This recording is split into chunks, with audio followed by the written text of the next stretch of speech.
नमस्कार। आज हम बात करेंगे महाकवि माघ।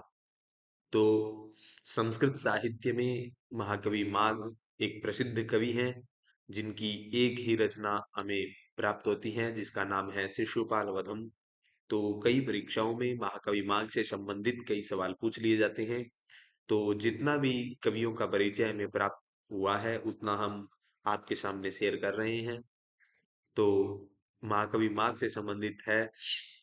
महाकवि माघ का समय की बात करें तो 675 ईस्वी के लगभग माना जाता है। ठीक है। इनको 675 ईस्वी के लगभग माना जाता है, यानी 7वीं शताब्दी। और अन्य नाम इनके माने तो घंटा कवि इनको कहा जाता है। क्या कहा जाता है? घंटा कवि या घंटा माघ। इनके पिता का नाम देखें तो दत्तक नाम था इनका पिता का नाम। और सर्वाश्रय भी, यानी सभी को आश्रय देने वाले, ऐसा भी मिलता है।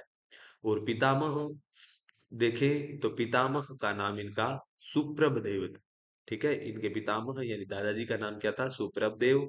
और दत्तक या सर्वाश्रय इनके पिताजी थे। इसके बाद हम बात करें तो इनका जो स्थान है वो श्रीमाल या भिन्नमाल नामक स्थान, जो राजस्थान में है, स्थान श्रीमाल भिन्नमाल मिलता है। इनके राजाश्रय की बात करें तो वर्मलात राजा के ये आश्रित कवि थे, ऐसा माना जाता है।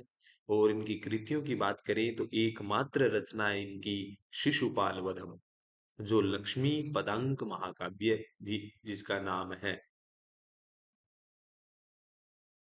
जो 20 सर्गों में है। इसके बाद माघ की प्रशस्तियों के बारे में देखें तो माघे संति त्रयोगुणा, ये इनके विषय में माघ में तीनों गुण हैं, ऐसा एक प्रशस्ति मिलती है।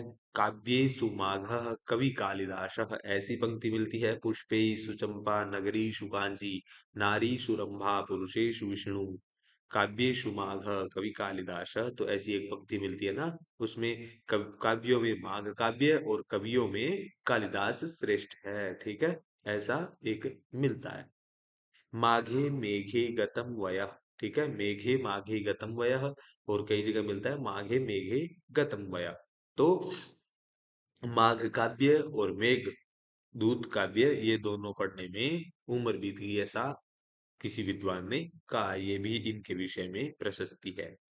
और एक प्रशस्ति और है, नव सर्ग किराते च नव सर्गे च नैषधे नव सर्ग गते माघे नव शब्दों न विद्यते। ठीक है, यानी नव सर्ग गते माघे, यानी नव सर्ग पर्यंत नए शब्द का नव शब्दों न विद्यते, कोई भी 9 सर्गों तक इन्होंने जो रचना की है उसमें नए नए शब्दों का प्रयोग किया है। ठीक है, यानी किसी भी शब्द का प्रयोग दोबारा नहीं किया है 9 सर्गों तक, ऐसा कुछ इन्होंने इनके बारे में कहा जाता है।